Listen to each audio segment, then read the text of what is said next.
Feedback. It's awkward, it's uncomfortable, and sometimes painful.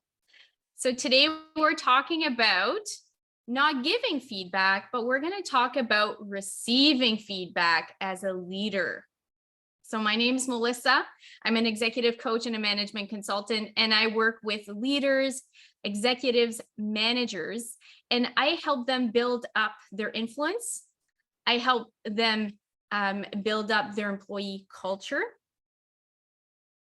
And I help them build high-performing teams, and feedback is a big part of all of that.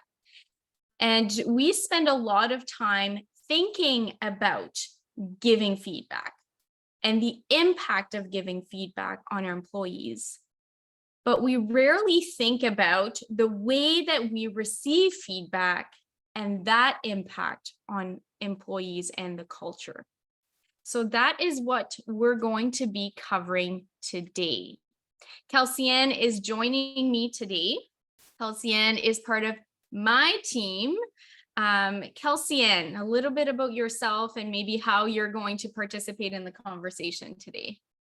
Sure. My name is Kelsey-Ann, and I'm your managing or your director of marketing. And I guess I offer the employee perspective. So I try to be transparent and honest of past experiences that I've had in the corporate world, and how we do things differently here in church, because it's normal to us, but it's not normal to a lot of other people. And so all of the things that we do share in these lives, we actually live these things. So we can give you an inside view of what it's like to practice and the impact. And, you know, I've been doing this for a while. I have worked with a lot of people, and I have done a ton of training. And even for the most experienced leaders, which are the leaders that I typically work with, giving and receiving feedback is still one of those really uncomfortable points. And communication is not easy. It doesn't just come naturally, and it's not because you're level-headed that you can do it effectively and that you can do it with influence. So when it comes to communication and influence, we want to be super intentional. And listening is part of communication. It's not just what you are giving, but it's how you're receiving. So if anyone's joining me today, you're going to get a blueprint today about how you can receive feedback in a way that's going to feel really exciting, really good for the person giving the feedback, which is your employee.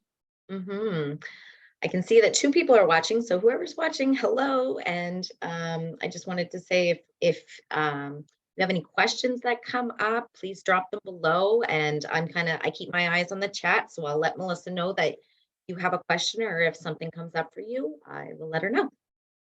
Awesome. So receiving feedback, if you're not receiving any feedback from your employees, this might be a sign that there is a lack of flow of information. Okay. So when you are receiving feedback, as much as it can be uncomfortable, to me, that is a good sign. That means you're doing something right, that your employee is feeling comfortable enough and cares enough to give you information that will be useful. As we are working on the culture, as we are building safer environments for communication to happen, to flow, we're going to start receiving feedback. So it can feel defeating when you put a lot of effort in and you've, built these wonderful things, you've put in your time, you've invested some money, you've invested, in some new processes, you're putting all of this attention to supporting your employees and building a better culture. And all of a sudden you start receiving feedback. And it could feel like you're not being appreciated or it's not good enough. But the reason you start receiving the feedback is because you have been doing the good work. And all of that feedback is going to help you fine tune. It's going to help you assess what you've been doing, the impact it's been having, and the little pieces that you still need to adjust. When it comes to implementing, it's not a one and done. It's not like, okay, I'm going to do this thing, boom, done, moving on. Especially when it comes to any type of culture change. It's something that's going to be ongoing. You're going to implement, adjust, implement, adjust, implement, adjust. And you can only adjust if you receive the feedback. All right. Rationally, we all know that feedback is important. In practice, it is not comfortable. And we all have that internal reaction of pushing back on feedback. Because you have a view of how things are, right? This is how you believe things are. And now you're being presented with a different view that doesn't match how you think and things are. So that tips the scales, creates an emotion, and we tend to want to fight back. All right. So how do you deal with this? Run and hide. Well, 5 steps, 5 things. You're going to want to write these things down. So first off, as soon as the person starts to want to share or tells you why they want to sit down with you, start sharing some appreciation. Because what you want to do is reinforce the flow of information, because they're approaching you. One, it took a lot of courage for them to actually just say, hey, I'd like to have a conversation. Then another bout of courage just to tell you what they want to talk about. And then they still need to follow through and tell you the thing.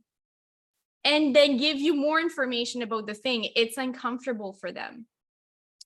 So when you can show that you value the feedback, even before you know what it is, but that you value feedback, that you appreciate their time, you can see that they're doing it with good intentions. And that is something that you need to keep in mind. If they're giving feedback, there is a reason behind it. Okay. So acknowledging, appreciating, and supporting the employee to communicate, to share. Okay. And that can, that's no easy thing when you are thinking, I'm about to receive a piece of information here that's not going to feel good. And I'm going to show you some appreciation for the thing that won't feel good. But trust me, you want the flow of information more than you want to escape the unpleasantness. Kelsey Ann, as I'm saying this, what's coming up for you? What's coming up for me is kind of a question. The question is, what happens when their delivery isn't so kosher? Like feedback that's appropriate, and I've learned this with you, appropriate feedback and how you deliver feedback is one way. However, many people present it a very different way. So this way feels extremely uncomfortable and is not effective, where this way is. So I guess that kind of just came up for me, is like, how do you make sure, like you said, they have good intentions? I love that question. You can't control how they're going to deliver the feedback. And, ideally, as leaders, you've been taking some training and you've been working on your communication. And communication like delivering feedback, right? But if they haven't been trained, or they haven't been, even if you've been modeling it, they're also in a state of hijack in that moment. They're also in a state of like experiencing a lot of emotions as they're sharing it. So there is a high likelihood that it won't be delivered in a really great way. So you can't control them, but you can definitely navigate the conversation. And that's going to come in step 3. So I'm going to share with you about how to navigate that. First off, appreciate and know that it will come in whatever shape or form that the person is able to deliver in that instance. That doesn't mean it's bad. It just means that's the best that they can do at this time. And you're going to be able to help them navigate this in step 3. So let's go to step 2, because appreciate. And as you start listening to this feedback, you will feel the urge to explain, to defend, or to problem solve, or all of the above at the same time.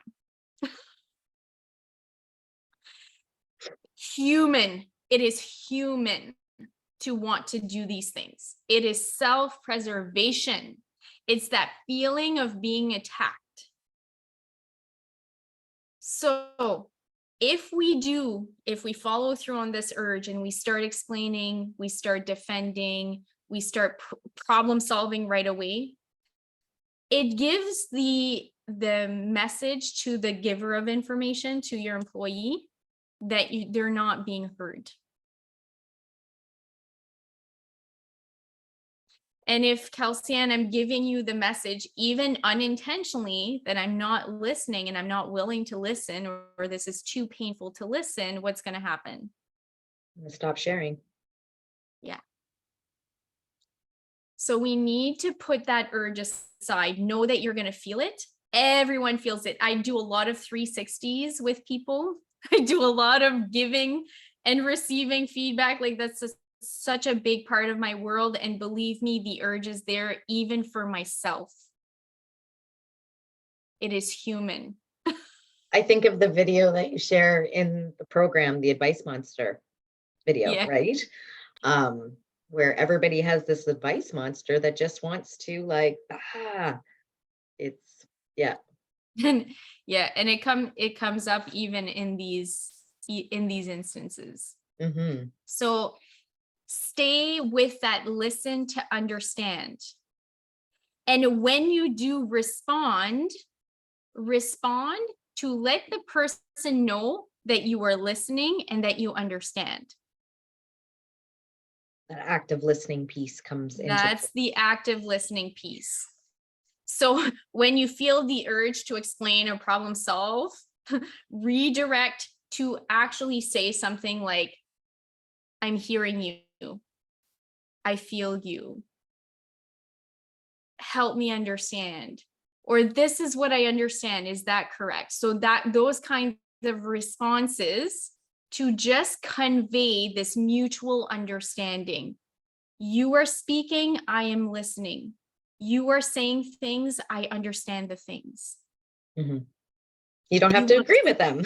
You don't have to agree. Yeah. You don't have to do anything about it. You don't have to defend.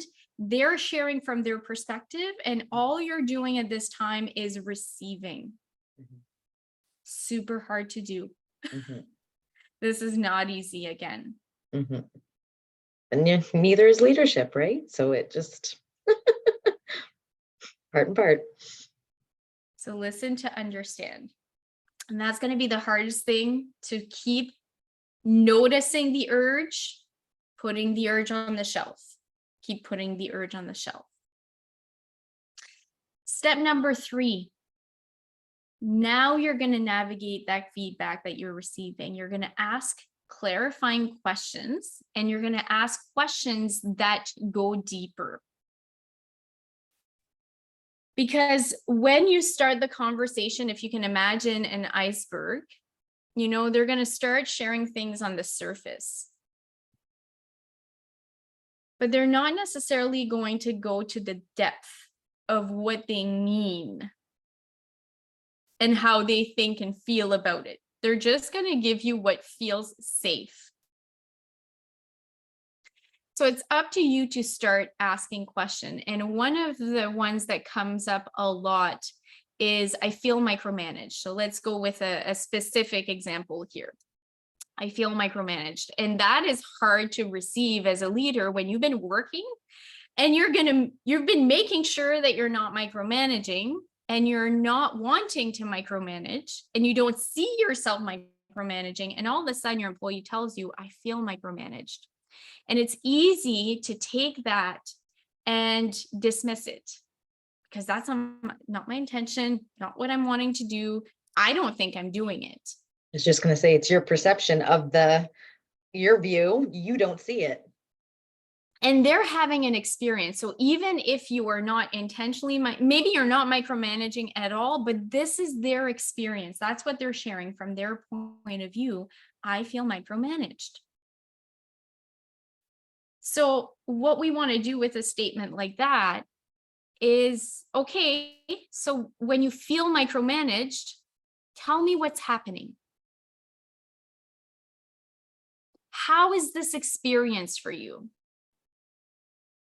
In those moments when you feel that I'm micromanaging, what are you thinking about me? What are you thinking about the situation? What are you doing in those instances? What do you think I'm missing? Because you're seeing things from a different perspective. So what am I missing? What are my blind spots here? Would you be willing to explore those with me? Because I think it would be really helpful for me to understand better.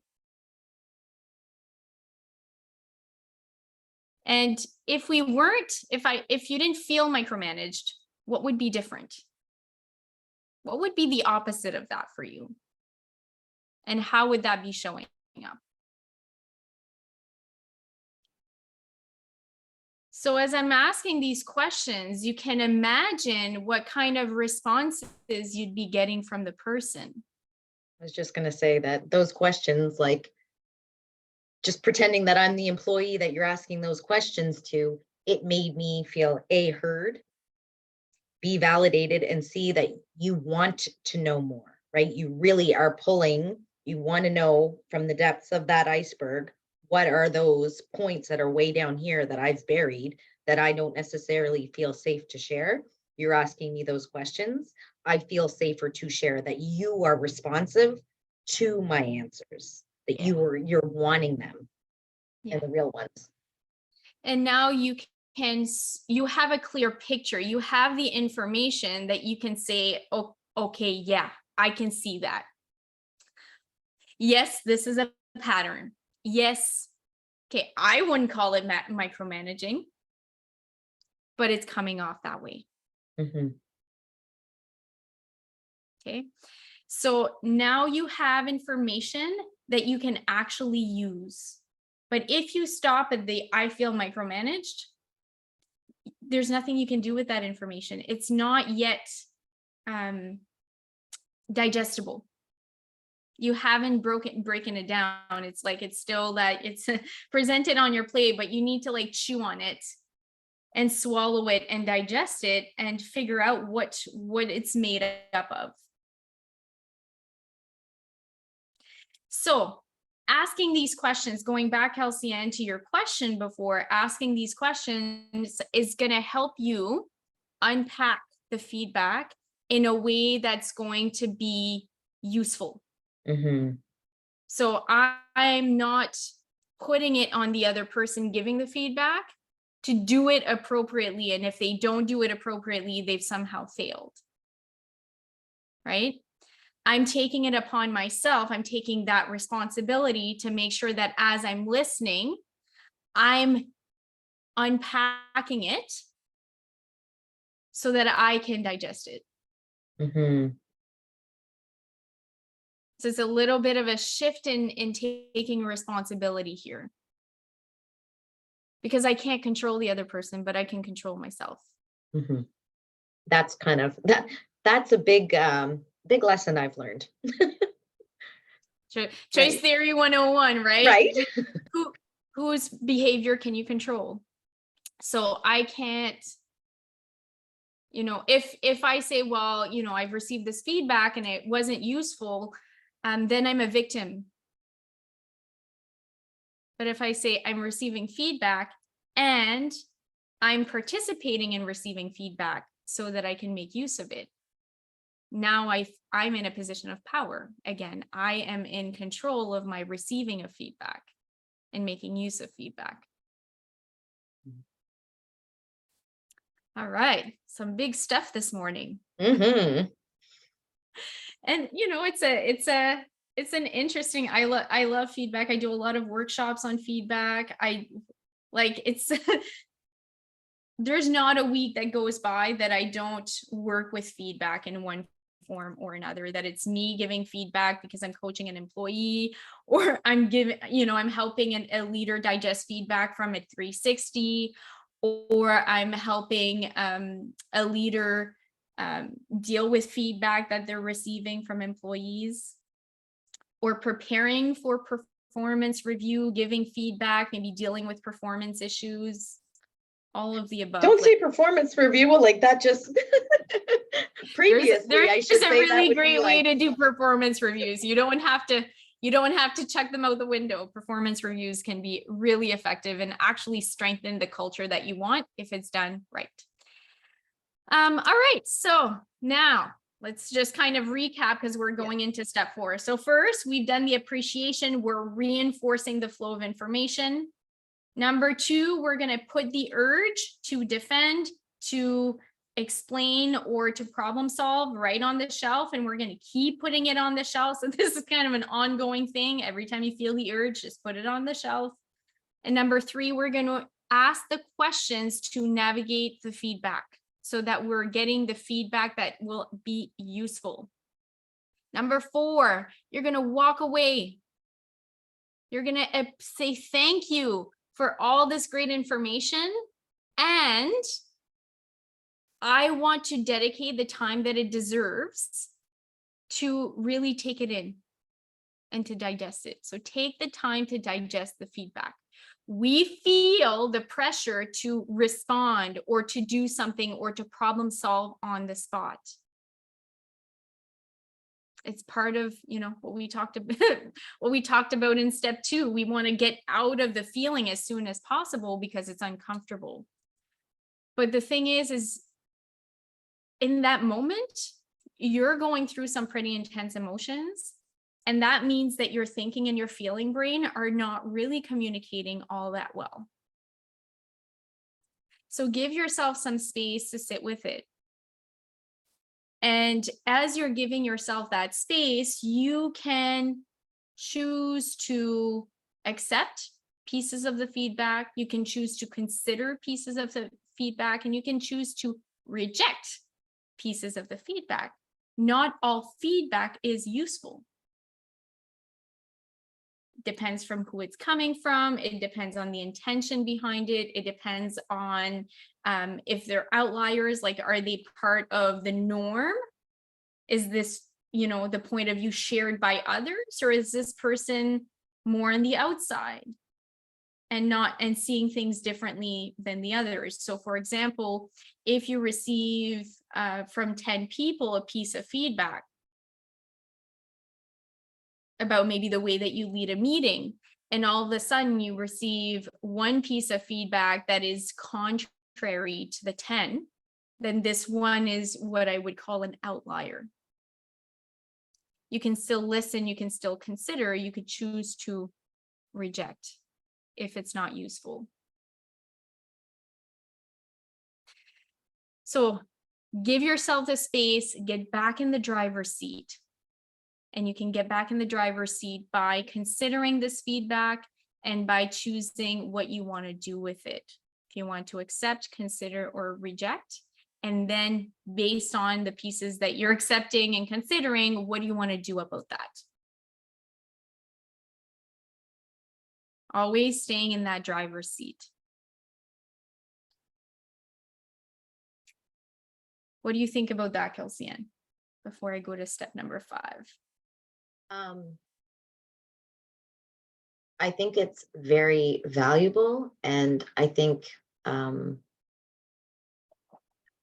learned that with you because we live in a culture now that's so you expect the immediate gratification right away. You expect the answer, you expect somebody to do something right away.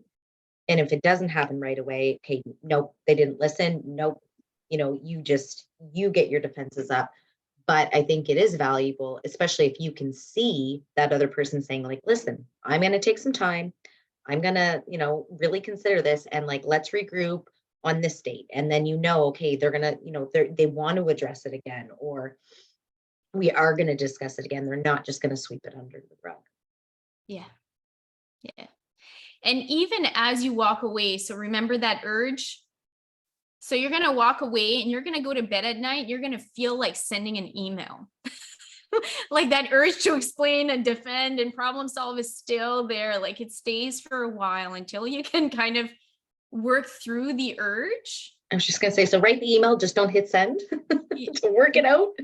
Yeah. Or write it on a piece of paper or talk it out with someone, right? This is why we have coaches. This is why we have mentors. This is why, these conversations are important. Having the help from someone to help you unpack it, to ask you questions, to help you digest it. Mhm. Right. And then once you've digested it, once you've decided what you're going to do with it, step number 5 is go back to the employee in question or the group of employee in question and share with them how you intend to move forward.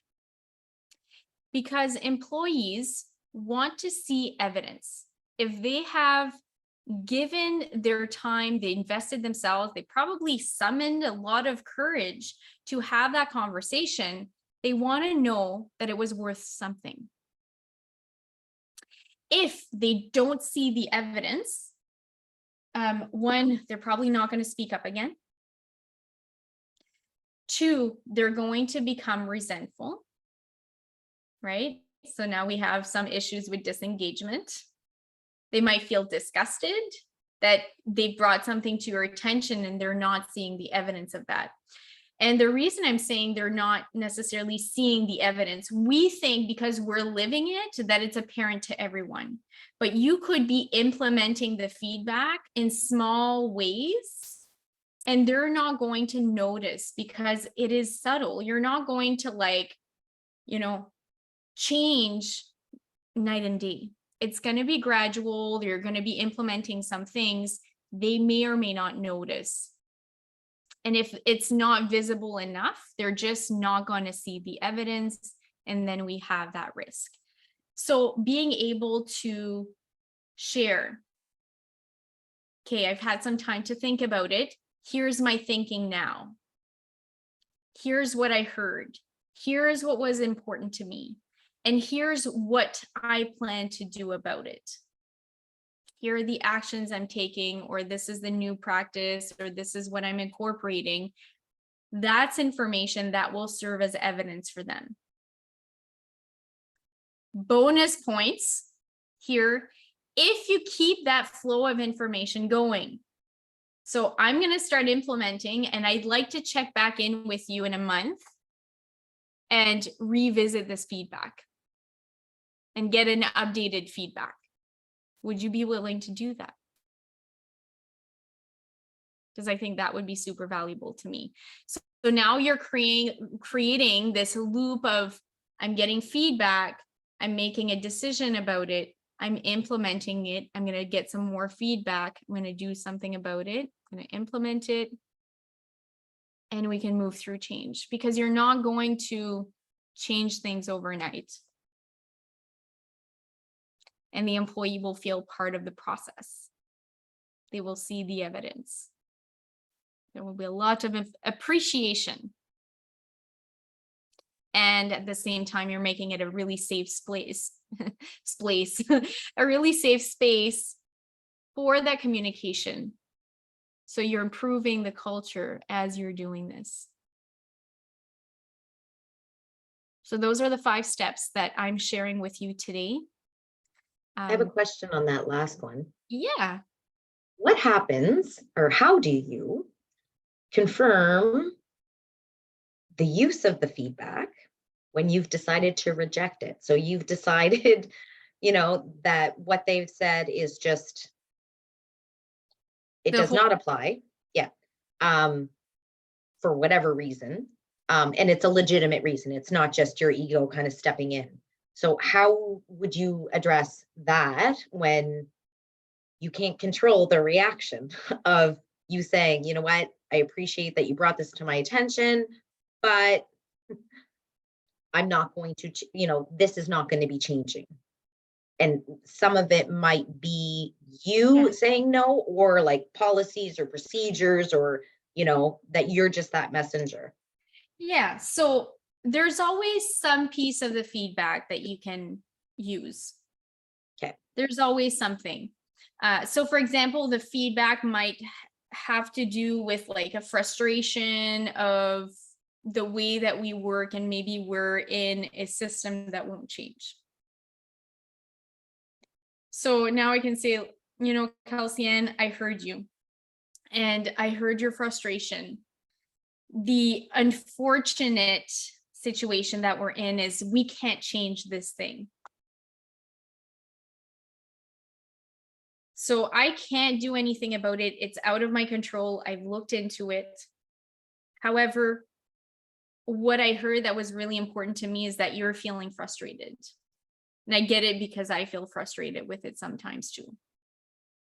So, what I would like to do is to figure out how we can work together within with the fact that this is not going to change, and find a way that we are not so frustrated.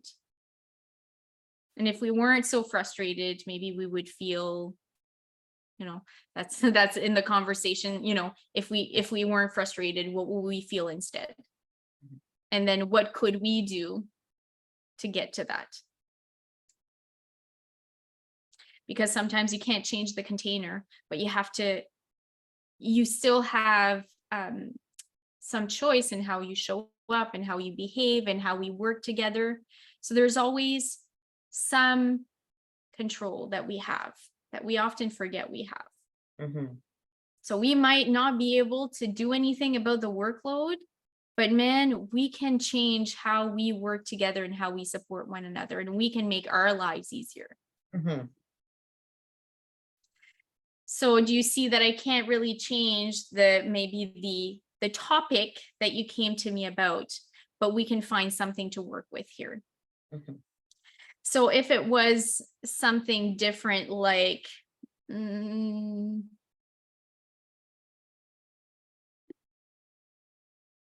you don't like something about the way that I'm leading. So maybe it's not about the system, but it's something personal to me. Mhm. Okay. And actually, most people enjoy that about me. So I'm not going to change that. So the conversation might be like, I'm hearing that the way that I am, the way that I lead, this is causing you some frustration. And I've been thinking about that. And the reasons why I lead in this way, I can give you some information about Mhm. why I do it the way that I do it. Mhm. Again, showing And me your perspective of how you see how you're leading, so then I'm seeing it now from your perspective, not only my own. exactly. Yeah. So now not everyone is the same, and not everyone needs the same thing. So Mhm. based on what I'm hearing, I think when it comes to you and we need to do it differently. So now it's about what does different look like for us when we're interacting.